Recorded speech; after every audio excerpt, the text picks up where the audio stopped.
자, 오늘 우리에게 주시는 하나님의 말씀 함께 보겠습니다. 오늘 우리에게 주시는 하나님의 말씀은 다니엘 6장 1절로 10절까지의 말씀입니다. 다니엘 6장 1절로 10절까지의 말씀을 봉독하겠습니다. 다리오가 자기의 뜻대로 고관 120명을 세워 전국을 통치하게 하고 또 그들 위에 총리 셋을 두었으니 다니엘이 그 중에 하나이라. 이는 고관들로 총리에게 자기의 직무를 보고하게 하여 왕에게 손해가 없게 하려 함이었더라. 다니엘은 마음이 민첩하여 총리들과 고관들 위에 뛰어남으로 왕이 그를 세워 전국을 다스리게 하고자 한지라. 이에 총리들과 고관들이 국사에 대하여 다니엘을 고발할 근거를 찾고자 하였으나 아무 근거, 아무 허물도 찾지 못하였으니 이는 그가 충성되어 아무 그릇됨도 없고 아무 허물도 없음이었더라. 그들이 이르되 이 다니엘은 그 하나님의 율법에서 근거를 찾지 못하면 그를 고발할 수 없으리라 하고, 이에 총리들과 고관들이 모여 왕에게 나아가서 그에게 말하되 다리오 왕이여 만수무강하옵소서. 나라의 모든 총리와 지사와 총독과 법관과 관원이 의논하고 왕에게 한 법률을 세우며 한 금령을 정하실 것을 구하나이다. 왕이여 그것은 곧 이제부터 30일 동안에 누구든지 왕 외에 어떤 신에게나 사람에게 무엇을 구하면 사자굴에 던져 놓기로 한 것이니이다. 그런즉 왕이여 원하건대 금령을 세우시고 그 조서에 왕의 도장을 찍어 메대와 바사에 고치지 아니하는 규례를 따라 그것을 다시 고치지 못하게 하옵소서 하매, 이에 다리오 왕이 조서에 왕의 도장을 찍어 금령을 내니라. 다니엘이 이 조서에 왕의 도장이 찍힌 것을 알고도 자기 집에 돌아가서는 윗방에 올라가 예루살렘으로 향한 창문을 열고 전에 하던 대로 하루 3번씩 무릎을 꿇고 기도하며 그의 하나님께 감사하였더라. 아멘. 자, 우리 앞에 뒤에 옆에 분들하고 손 한번 잡아주시면서 축복합니다 하고 인사하겠습니다. 축복합니다. 네. 이번 한 주간에도 하나님의 은혜와 축복이 넘쳐나기를 간절히 축원합니다. 잘 못 알아들으셔도 제가 천천히 말할게요. 광고를 못했는데 우리 걸멍시멍 이번 주 토요일 날 우리 우일영 트레킹 갑니다. 원당역에서 모임이 있으니까 또 기억하시고 많이 참여해 주시기 바라고, 시니어 스쿨 이번 학기 이번 주 화요일 날 종강합니다. 우리 시니어 스쿨 참여하시는 분들은 이번 주 화요일 날 우리 마지막 한 학기 모임 또 참여해 주시기를 바랍니다. 자, 6월 한 달 동안에 기도의 사람에 대한 이야기를 쭉 살펴보고 있습니다. 첫 번째 시간에 모세의 기도에 대한 얘기를 나눴고, 지난주에는 야베스에 대해서 살펴봤고, 오늘은 다니엘에 대해서 살펴봅니다. 자, 이 다니엘에 대한 이야기를 우리가 살펴볼 때 오늘 이 다니엘 6장의 이야기는 아주 참 유명한 이야기고, 이거 이제 10절 이후에 다니엘이 결국 사자굴 속에 던져지기도 하죠. 하나님께서 그 사자굴 속에서 사자들의 입을 딱 하나님이 봉하셔서 거기서 해를 당치 않는 그러한 기적을 맛보기도 합니다. 자, 다니엘의 이 기도 이야기를 우리가 이제 살피면서 이 이야기가 전개되는 그 시대 상황을 좀 우리가 살펴보면 좋겠습니다. 그러면 훨씬 더 이 본문의 이야기를 우리가 다른 느낌으로 묵상할 수가 있습니다. 자, 다니엘은 유대 사람이지만 남유다가 멸망을 했어요. 바벨론에 의해서 멸망당했는데 그게 주전 586년이에요. 그런데 바벨론에 의해서 남유다가 멸망당했을 때 주전 586년에 한 번 딱 망한 게 아니라 그 앞에 2차례의 바벨론의 공격이 있었어요. 침략이 있었어요. 그래서 3번째 침략 때 남유다가 망한 거예요. 첫 번째 침략이 있었던 것이 주전 605년이에요. 지금으로 거슬러 올라가면 6500여 년 전쯤. 그 주전 605년에 바벨론에 의해서 남유다가 첫 번째 침략을 당할 때 많은 사람들이 포로로 끌려갔어요. 첫 번째 침략 때 끌려갔던 첫 번째 1차 포로, 그 중에 누가 있었냐면 다니엘이 있었어요. 그때 다니엘의 나이는 성경학자들은 대체로 한 15에서 20살 전쯤이었을 거다라고 추측을 하고 있어요. 그러니까 우리로 따지면 한 고등학생쯤 되는 나이죠. 중학교에서 고등학교, 아마 우리 지금 예배드리는 사람으로 치자면 우리 다율이하고 건호쯤 될 거예요. 다율이하고 건호쯤 되는 그 나이에 이 다니엘이 바벨론에 포로로 끌려간 거예요. 근데 이 바벨론의 느부갓네살 왕은 포로로 잡아온 유다 백성들 중에서 똑똑한 사람들을 찾아가지고 얘네들은 훈련을 시켜가지고 바벨론의 일꾼으로 좀 삼자. 그래서 다니엘과 세 친구들이 등용이 되지요. 그렇게 해서 이 다니엘은 20대, 30대, 40대, 50대, 60대, 70대, 80대까지 거의 한 60여 년의 세월 동안에 바벨론에서 살았어요. 그러다가 이 바벨론이 망했죠. 어디에 망했냐면 페르시아에 망했어요. 우리가 역사를 배울 때는 페르시아라고 하는 나라로 배웁니다만 성경에서는 바사라고 말하고, 근데 이 바사라고 하는 나라는 나라가 형성되기 전에 그 옆에 메데라고 하는 나라가 있고 바사라고 하는 두 개의 나라가 있다가 이 바사가 메데를 딱 삼키면서 이 나라가 페르시아가 된 거예요. 그래서 오늘 성경의 이야기에 6장 1절부터 우리가 읽었습니다만 그 바로 앞에 5장 마지막 31절에 뭐라고 되어 있냐면 메데 사람 다리오가 나라를 얻었는데 그때의 다리오는 62세였더라. 메데 사람 다리오가 나라를 얻었어요. 왕이 됐다 이 말이에요. 그 앞에 바벨론에 벨사살 왕이 있었는데 이 벨사살 왕이 죽임을 당하고 그 다음에 이제 메데 사람 다리오가 왕이 된 거예요. 바벨론이 망하는 거죠. 자, 이렇게 망하면서 메데 사람 다리오가 왕이 됐는데 나라가 바뀐 거잖아요. 나라가 바뀌었는데도 불구하고 메데 사람 다리오 왕은 이 바벨론 시대에 아주 높은 관직에까지 올랐던 거의 80의 나이가 된 다니엘을 총리로 삼았어요. 자, 이 총리가 몇 명 있었냐면 세 사람이 있었는데 아마도 추측컨대 다니엘과 함께 메데 사람 중에서 아마 총리가 세워졌겠죠. 그리고 고관들, 높은 관직의 사람들이 많았어요. 자, 그런데 다니엘이 이렇게 총리가 되었을 때 나이가 그러니까 몇 살쯤 됐냐면 거의 80이 넘었어요.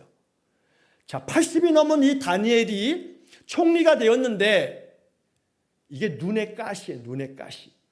왜냐하면 메데 사람들의 입장에서는 바벨론 나라에서 높은 관직에 있었던 다니엘인데 이 다니엘은 바벨론 사람도 아니고 메데 사람도 아니에요.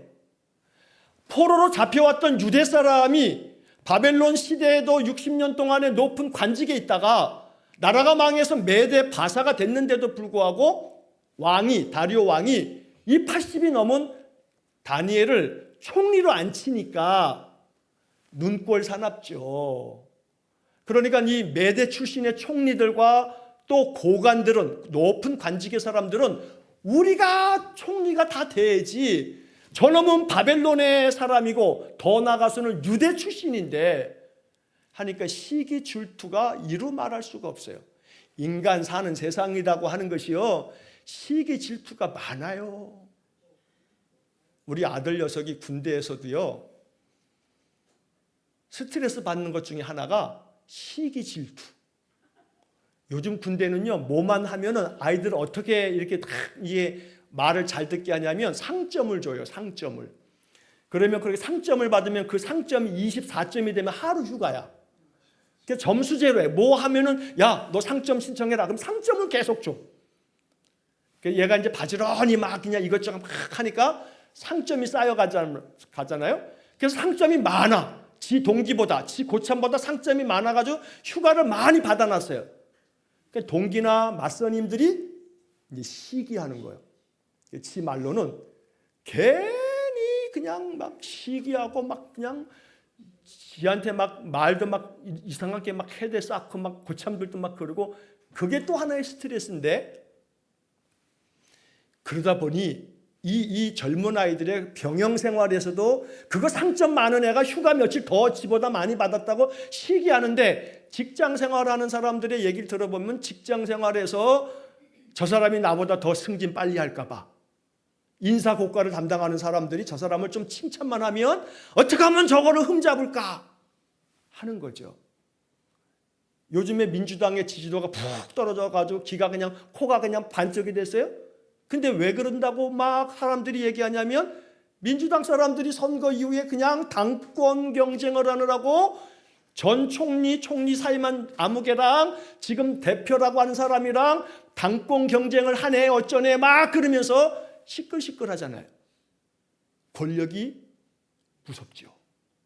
그러니까 여당의 당의 대표가 되겠다고 서로들 이제 얼마나 머리 싸움을 하고 이 정치적인 권력 싸움을 합니까? 가만히 보면 사람들에게 있어서 권력이 됐던 어떤 명예가 됐던 어떤 자리가 됐던 심지어 말씀드린 것처럼 제 아들 녀석 군대에서 그 상점 좀 더 받아가지고 휴가 며칠 더 간다고 그것 가지고 동기들이나 고참들이 시기한다 이 말이에요. 자, 그러니 나라의 총리예요, 총리. 그러니 다니엘을 가만히 두겠어요? 가만히 안 두죠. 자기 나라 사람도 아니고 출신 성분이. 그러니까 이 다니엘을 어떻게 하든지 간에 끌어내려가지고 저놈을 그냥 없애버려야 우리가 승승장구할 텐데. 그러니까 이 나머지 총리 두 사람과 고관들이 짜고 왕을 설득해서 하나의 법을 만들었어요. 어떤 법을 만들었냐 하면 아무리 다니엘의 허물을 찾아가지고 이게 비리가 여기 있다고 이놈이 앞에서는 그러지만 뒤에서 이런 꿍꿍이 속이 있어가지고 온갖 나쁜 짓을 한다고 털어서 먼지 안 나는 놈이 있겠나 하고서 다 털어봤지만 먼지가 나와요 안 나와요? 안 나오는 거예요. 털어서 먼지 안 나온 사람이 다니엘이었던 거예요. 그러니까 아무리 털어도 먼지가 안 나오니까 방법은 하나밖에 없다. 이놈이 자기네 신 여호와라고 하는 신을 섬기면서 매일 기도를 하고 있으니 왕에게 금지령을 내리라고 법을 하나 만들자. 한 달 동안에 왕 외에는 어떤 신에게도 어떤 누구에게도 구하는 자는 사자굴 속에 던져놓는다 하고 법을 만들어서 왕의 제가를 받자. 그래서 이 총리 나머지 사람들과 고관들이 다리오 왕에게 가서 이야기를 하고 왕의 도장을 딱 찍었어요. 그래서 오늘 성경에 우리는 이 본문 말씀에 8절 말씀에 이렇게 돼 있죠. 그런즉 왕이여 원하건대 금령을 세우시고 그 조서에 왕의 도장을 찍어 메대와 바사에 고치지 아니하는 규례를 따라. 메대와 바사에 고치지 않는 규례로 만들자고 얘기하는 거예요. 바벨론이 아니라 메대와 바사라는 나라의 이름으로 나오죠.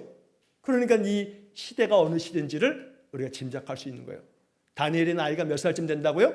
80이 넘었어요. 성경학자들은 82에서 84쯤 됐을 거라. 오늘 이 6장의 이야기가 이렇게 추정을 하고 있어요.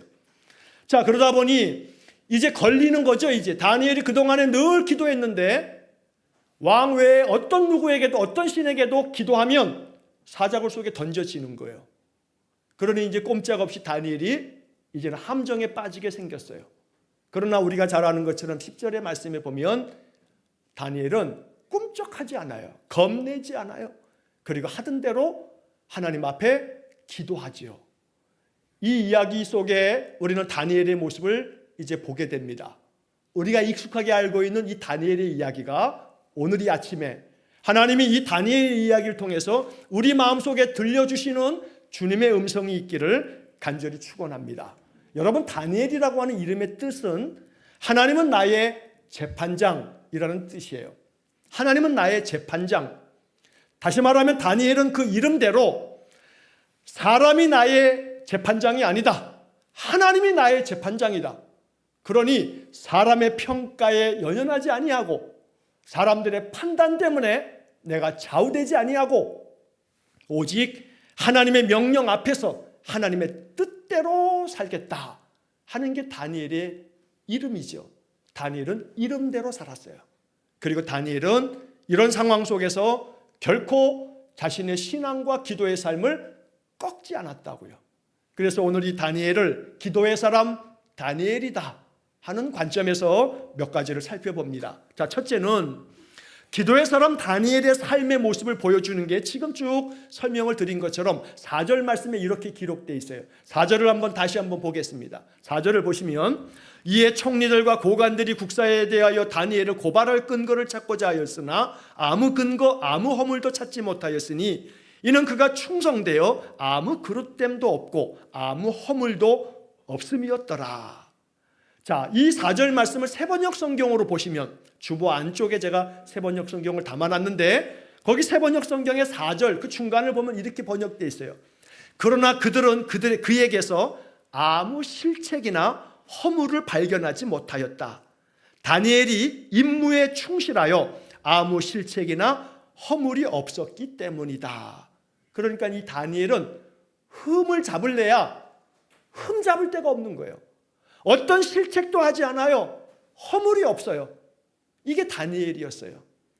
다니엘이 그만큼 온전했다는 거죠. 그러면 이 다니엘이 그만큼 아주 철저하고 완벽한 사람인가? 사실은 다니엘이 완벽한 존재, 철저한 존재라고 그의 성정, 그의 성품이 어떠한가를 얘기하는 게 아니라, 이 얘기는 기도의 사람 다니엘이 이러한 삶의 모습을 보여주었다는 거예요. 성격을 얘기하는 게 아니에요.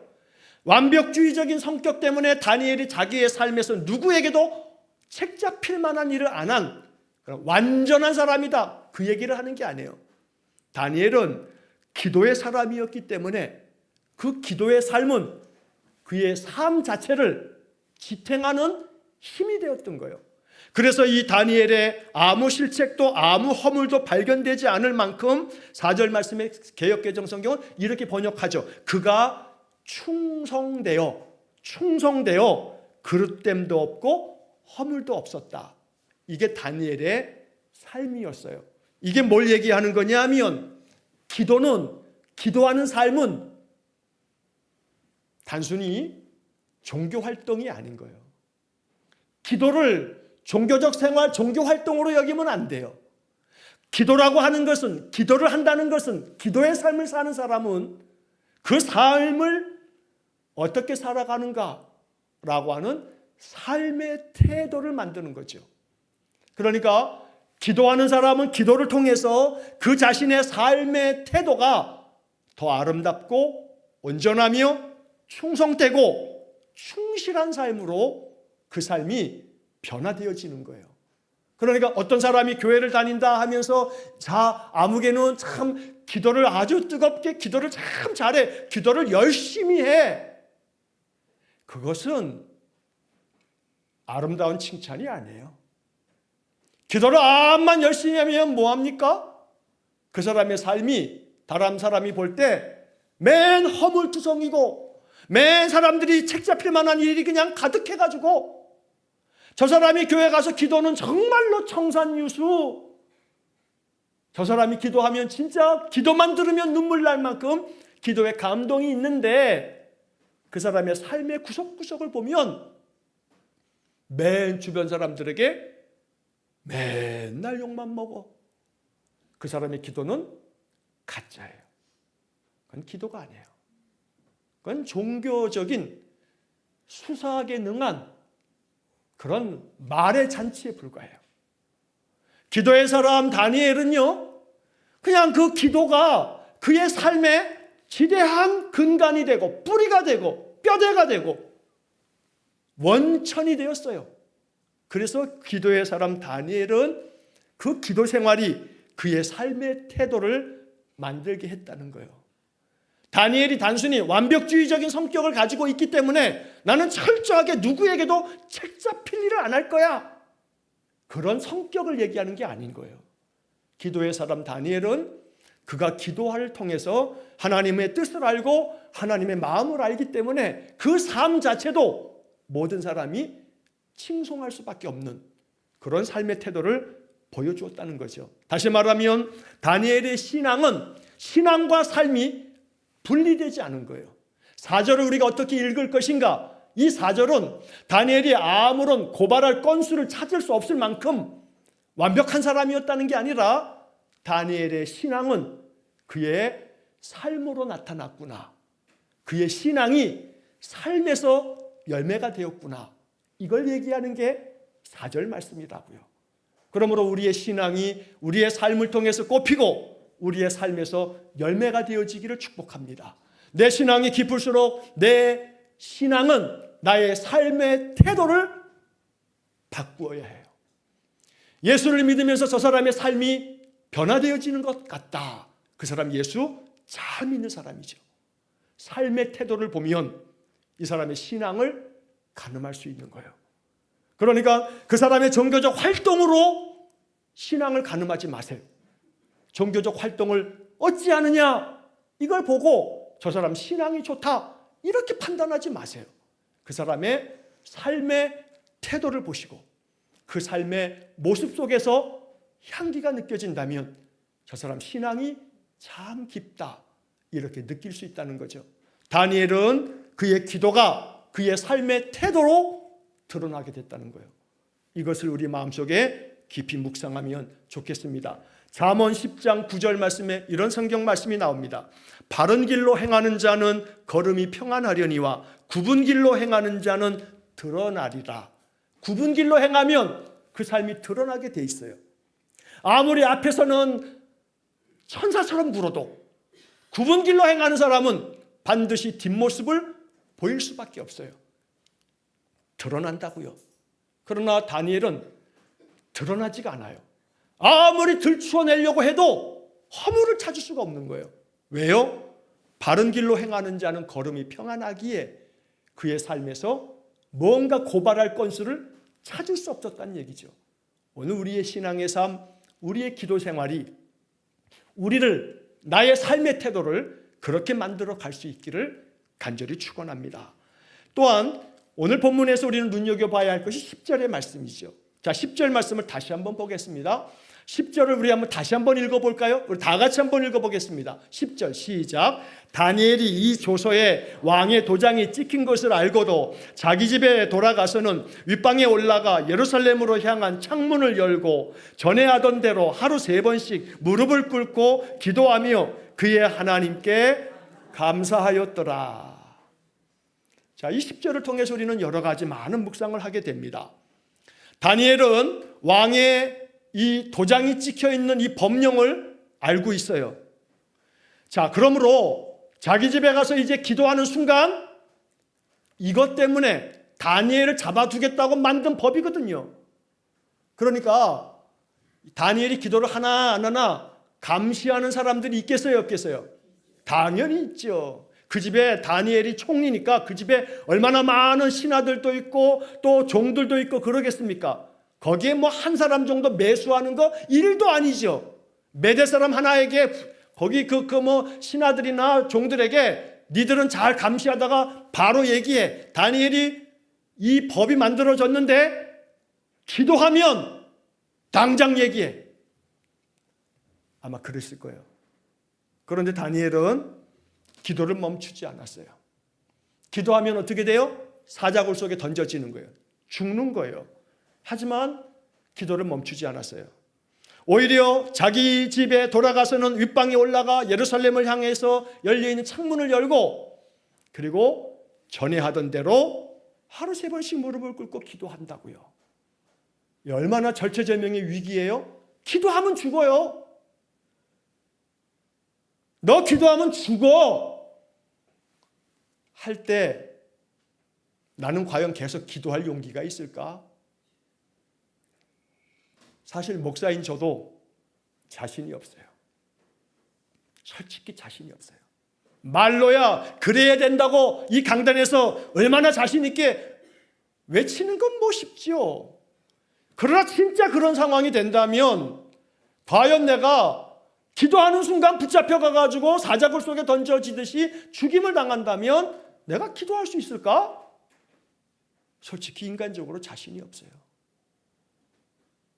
과연 이런 상황에서 내 믿음을 지키겠다고 자신할 사람이 과연 몇 있을까? 지금 생각 같아서는 다 기도하고 다 신앙 지킬 것 같지만 고문이 시작되면 옛날에 한국 초기에 이 선조들은 엄청난 박해를 당했거든요.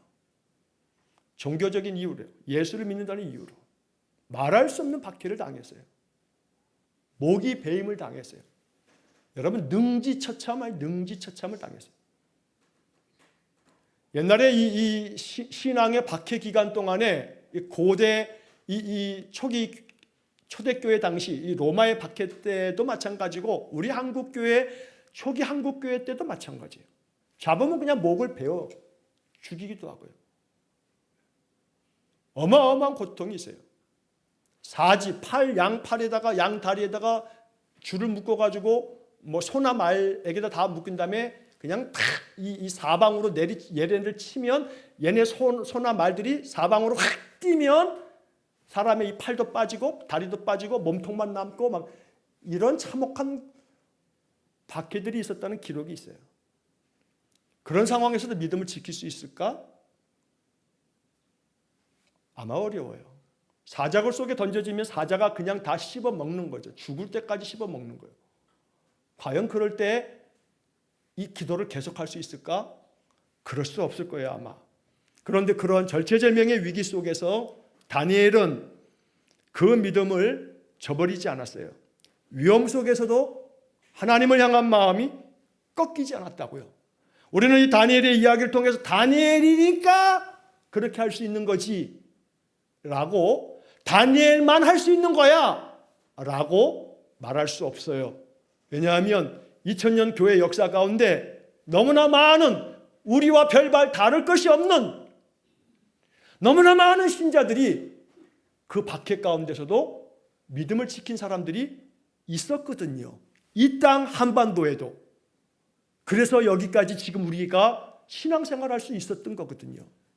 그렇게 보자면 이건 다니엘만 할 수 있는 게 아니었던 거예요. 여기 앉아있는 저와 여러분들 가운데에서도 혹여라도 이런 상황이 됐을 때 다니엘처럼 믿음을 접지 아니하고 신앙을 꿋꿋하게 가질 사람이 여기 앉아 계시기도 할 거예요. 그러므로 우리는 이런 다니엘을 보면서 배우는 거예요. 마음속에 새기는 거예요. 다니엘이 어떻게 이것이 가능했던가? 그건 다름 아닌 늘 기도하는 평생의 다니엘의 기도의 삶이 이런 상황 속에서도 굴하지 않는, 꺾이지 않는 다니엘이 되게 만들었다. 이거 하루아침에 되는 게 아니에요. 1년, 2년 성경 공부했다고 되는 게 아니에요. 어떤 과정을 마쳤다고 되는 것도 아니잖아요. 신학교 가서 뭐 10년을 공부한 뭐 어떤 사람이 된다 하는데 그게 되겠어요? 이건 배움으로 될 문제가 아닌 거죠. 이거는 연수로 되는 문제가 아닌 거예요. 하나님의 영이 다니엘에게 감동을 주어 평생의 기도의 삶으로 다져지고 단련된 기도의 사람에게 만들어지는 영광이 있던 거죠.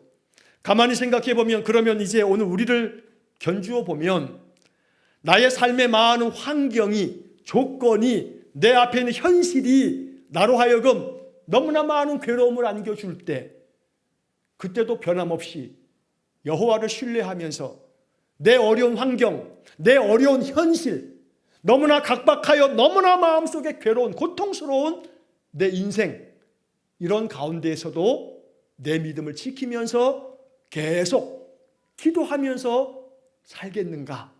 하나님은 다니엘의 이야기를 통해서 우리에게 묻고 있는 거예요. 아무리 힘들어도 견뎌낼 거니? 아무리 괴로워도 참아내겠니? 기도하면서 말이야. 하고 하나님이 우리의 마음에 물으실 때 우린 대답하는 거죠. 하나님, 자신 없어요. 내 힘으로는 안 될 것 같아요. 하지만 하나님, 도와주세요. 하나님이 내 아를 도와주시면 나도 다니엘을 배워서 내 삶의 현실이, 삶의 상황이 아무리 괴로움이 많아도 다니엘처럼 기도하면서 견뎌내겠습니다. 이겨내겠습니다. 라고 대답할 수 있는 우리 모두가 되기를 간절히 축원합니다.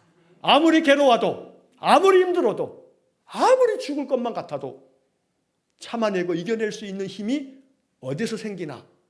다니엘의 기도에서 생겼던 거예요.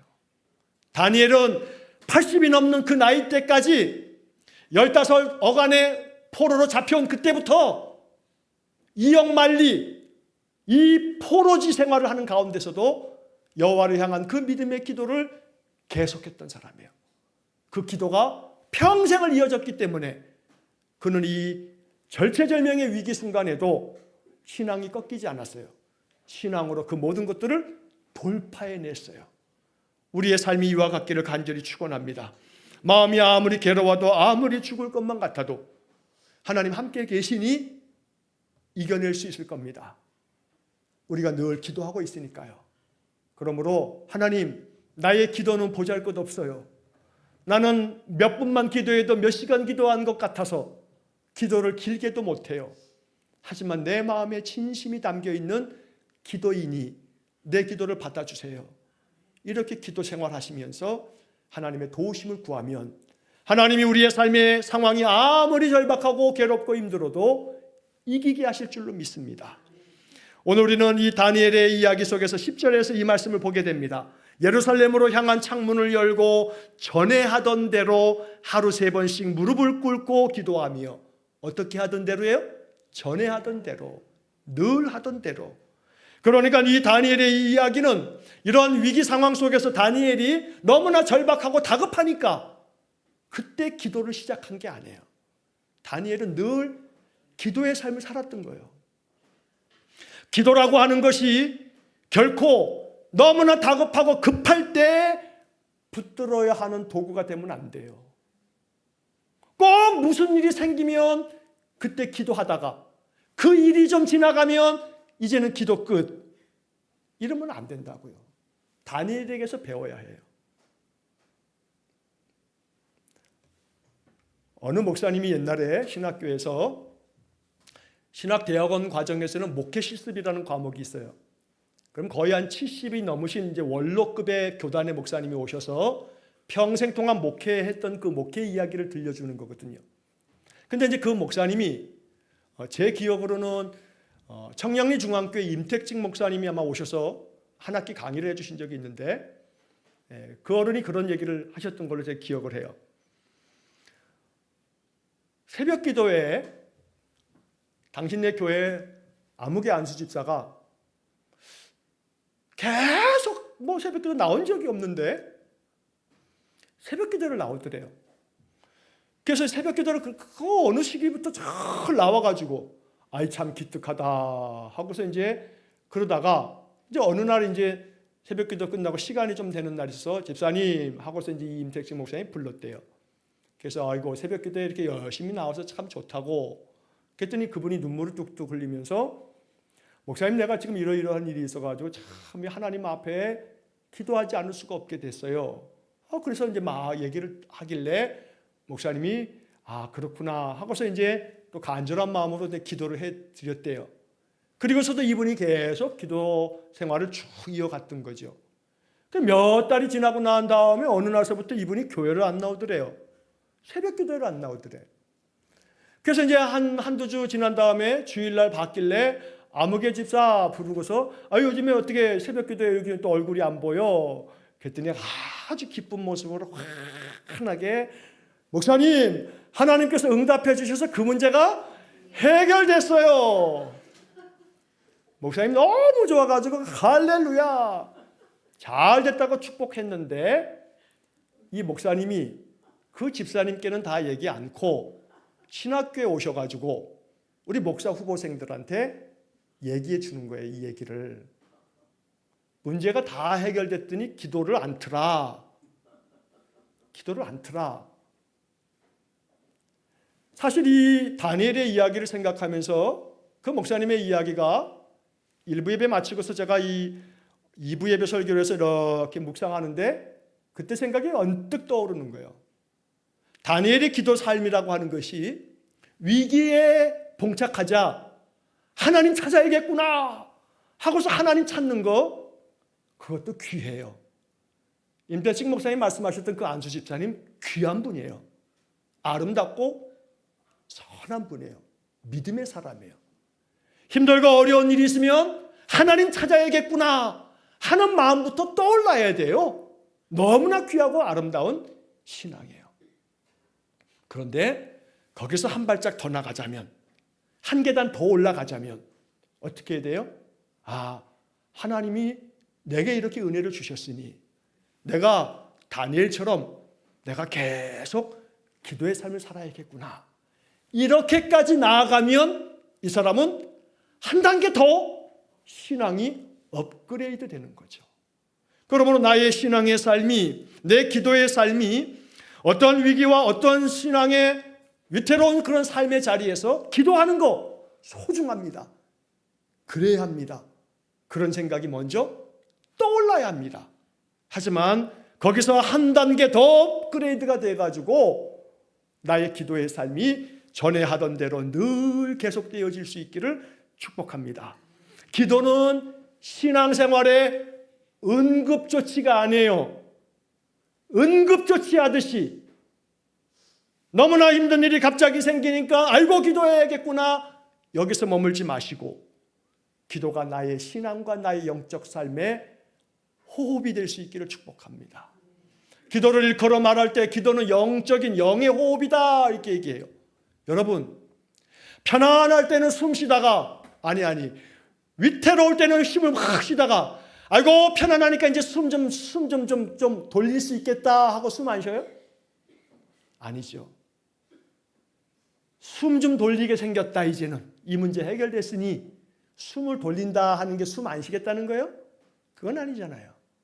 그럼 우리의 삶에 신앙의 응급조치처럼 기도하지 말고 신앙의 호흡처럼 기도하는 삶을 살아가는 것, 이것이 다니엘을 통해서 우리가 배우는 그런 영성이 되기를 축복합니다. 그래서 우리가 너무나 잘 알고 있는 데살로니가 전서의 말씀을 기억하죠. 하나님의 뜻이라고, 이것이 항상 기뻐하라, 쉬지 말고 기도하라, 범사에 감사하라. 이게 그리스도 안에서 우리를 향하신 하나님의 뜻이래요. 자, 그런데 여기 기뻐하라, 기도하라, 감사하라 앞에 붙어있는 수식어구를 보세요. 항상 기뻐하라, 쉬지 말고 기도하라. 기도를 얘기하면서 뭐 하지 말래요? 쉬지 말래요. 쉬지 말래요. 쉬지 말고 기도하래요. 전에 하던 대로 아무 일 없을 때, 편안할 때, 문제가 없을 때 그때도 기도하고, 위기를 만나고 시련을 만나고 너무나 힘들 때 그때도 기도하고, 항상 쉬지 말고 기도해라. 하나님은 우리에게 이렇게 말씀하시는 거죠.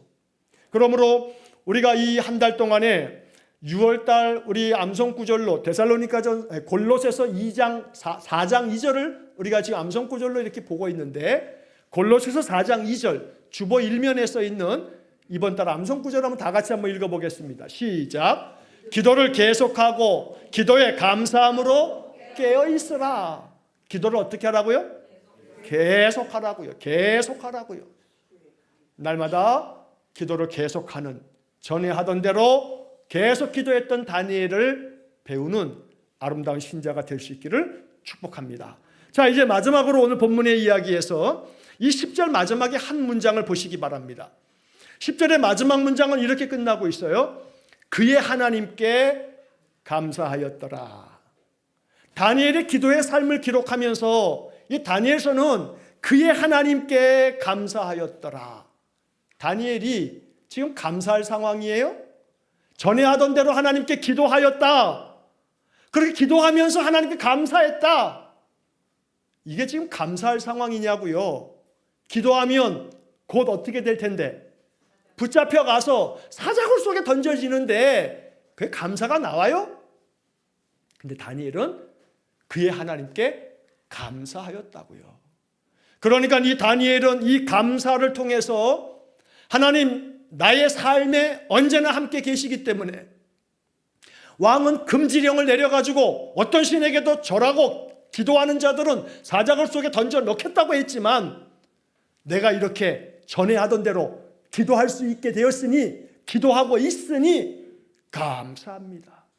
여러분, 지난 한 주간 힘드셨을 거예요.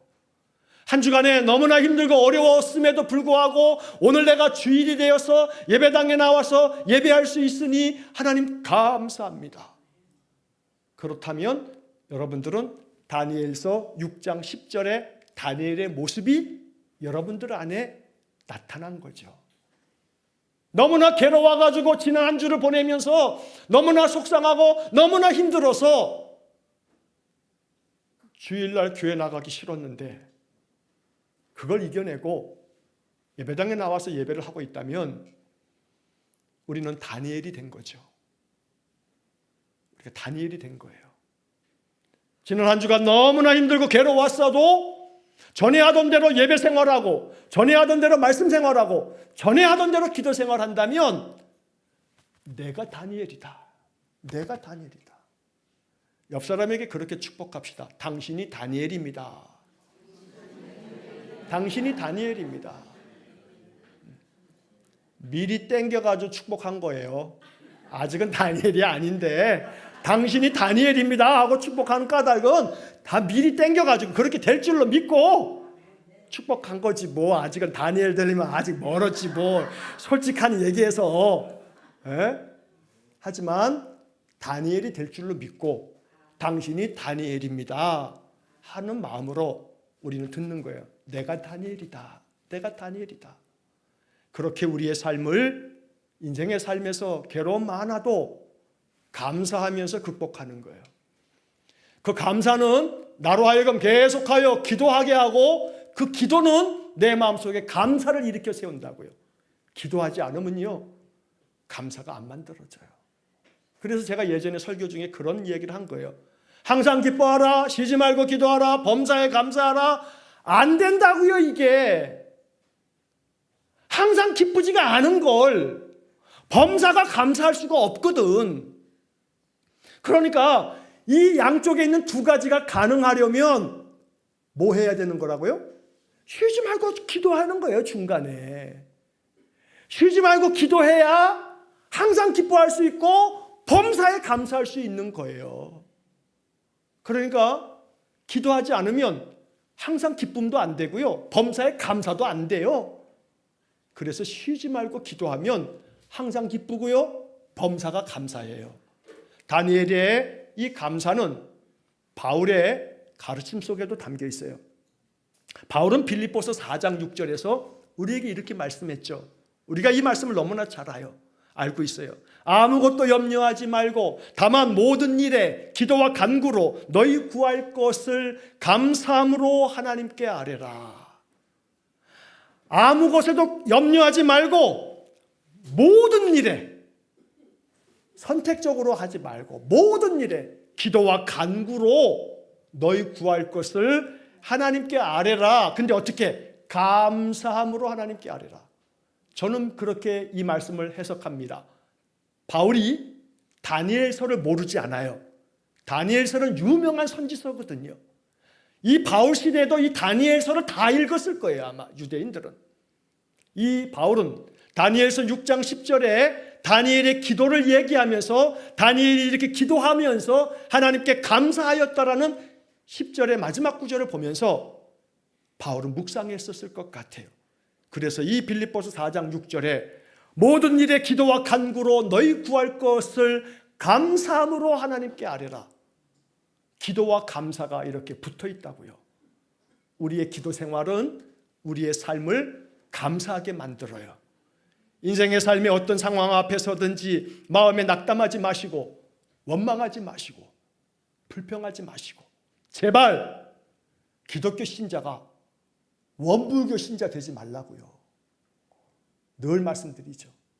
원망이 그냥 입에서 떠나지 않고 불평이 떠나지 않는 신자들, 그 사람은 기독교 신자가 아니라 무슨 신자라고요?